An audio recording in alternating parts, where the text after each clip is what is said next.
Hey there everybody, I'm Mark Crilley. I'm back with another how to draw lesson, and I'm going to go ahead and just jump into it. This is a lesson on how to draw a realistic eye. I'm going in with my black Prismacolor to make the upper eyelid, and let me just say in general that if you want to draw a realistic eye or realistic anything, you really owe it to yourself to draw from life, or at least look at photo reference, which is what I did for preparation on this video. So the eye shape, fortunately, is very much the way we imagine it. You know, this sort of, I don't know, almost like seed shape, at least right along the edge of the eye itself. Of course, everyone knows that there's this sort of section here on the inside of each eye that comes out, and you know, different eyes have different sizes and shapes of this area over here. So you know, the reference that I looked at gave me this kind of a shape, but you may look at something different or look at your own eye and find that it's shaped differently. In any case, there seems to be maybe one or two little sections if you want to get hyper detailed over here in this area. Now that I've got that section done, I'm going to go ahead and get to the eye itself, and this, again, it's, you know, more or less a perfect circle. So if you don't trust your own circle drawing skills, you may want to trace around a quarter or something, who knows, to get that perfect shape. You know, I don't think there's anything really all that wrong with getting some help from you know, a ruler when you need a straight line, or you know, a cup or something when you need a perfect circle. Anyway, I've kind of got that section in place, and for the pupil, I'm thinking that it's about 1/4 or 1/5 the width of the iris. Again, a perfect circle to whatever degree you're able to do it. And then I'm going to put in a sort of a highlight area over here that, you know, maybe is sort of the suggestion of a window in the wall that's providing some light there. Okay. Now I'm going to jump in and do the eyelashes. This is a female eye, and maybe someone who's wearing quite a bit of mascara, who knows. So I'm going to go ahead and give a nice thick, dark, full eyelash area over here. This kind of thing, you know, I can't obviously go line by line and tell you how to do it. It's practice makes perfect, I guess. But again, looking at different reference, looking at different eyes, you're going to see all kinds of different ways of doing the eyelashes. And the only thing is that at the bottom, you want to create a little bit of a separation between the eyelash area and the actual, you know, flesh of where the eyelid meets the eye. This is that line. The second line down here is where the eyelashes are going to come out, and they start quite thin, you know, down over here on this section, and as they go along, they get thicker and thicker. At least in the reference that I was looking at. And having got that section done, we've kind of got the basic shape in place, with the basic guidelines for the eye itself. Now, again, every eye is different, but most eyes are going to have some kind of a eyelid.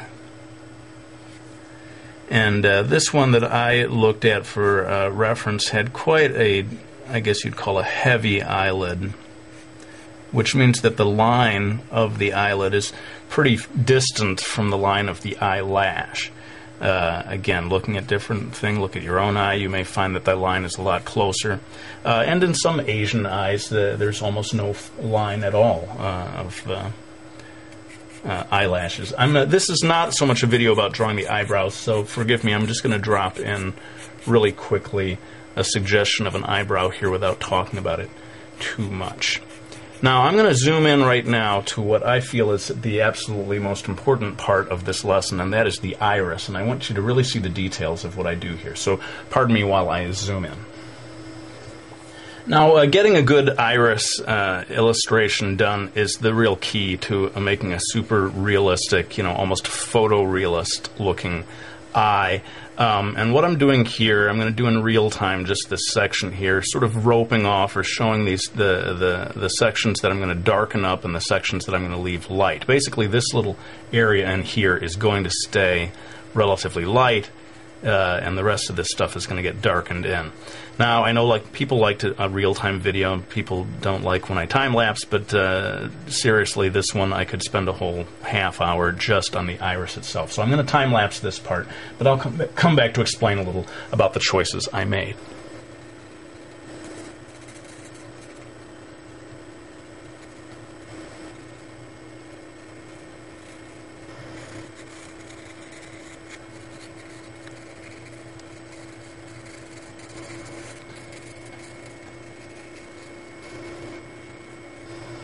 Alright, so you can see where the key to getting a nice shiny looking eye is getting this nice window-shaped highlight, although it doesn't have to be window-shaped. It could be sort of circular or any number of shapes. But make sure that you keep it nice and white, and that you darken the area near the highlight, and that helps it pop and makes the whole thing look shinier.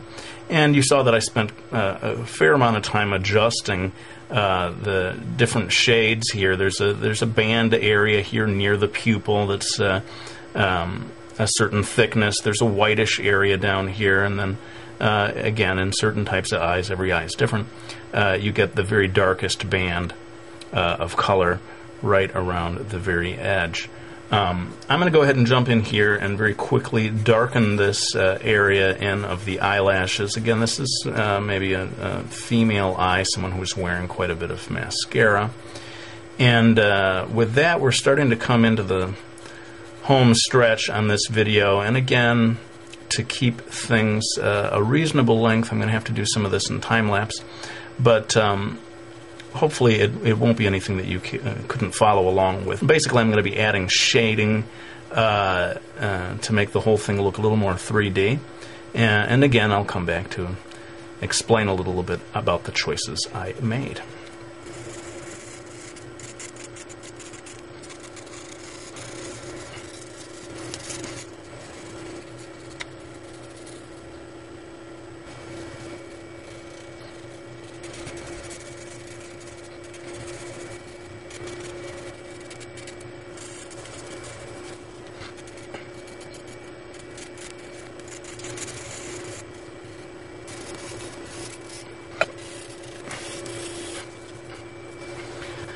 Okay, well, this is pretty much it then. We have put in all of the shading, and, as you can see, with anything that's, kind of going for photorealism here, you just need to take your time. You just got to be patient and keep working at it and keep slowly building it up. That's why I pretty much had to time-lapse through a lot of the stuff on this video. Those are the requirements of doing something truly realistic. And in many ways, if this is the kind of art style that you want to do, the most important thing that you need to learn is patience. You can draw almost anything so long as you're willing to commit the time to it. So that's pretty much it for this video. I hope you found it useful, and if you want to see me do more realistic stuff like this, by all means, let me know. I'd be happy to do a whole series of videos like this. This is, of course, what I was trained to do in my youth. And if you are able to draw like this, I think it does help you to draw in any other style even better. Or to, just bring something extra to it, whether it's the manga style or even just a cartoony style. If you know how to draw this way, you're going to be able to draw in any style at a higher level. I think it's safe to say. Well, let's go ahead and put the pencil down. I hope you all enjoyed watching this video. I won't show the cover of the book, but I do want to thank people for buying my Miki Falls series or any of my books. I really do appreciate your support. It means so much, and it does allow me to keep doing these videos. Thanks for watching. I'll go ahead and end this one with my usual promise that I'm going to be back with another one real soon.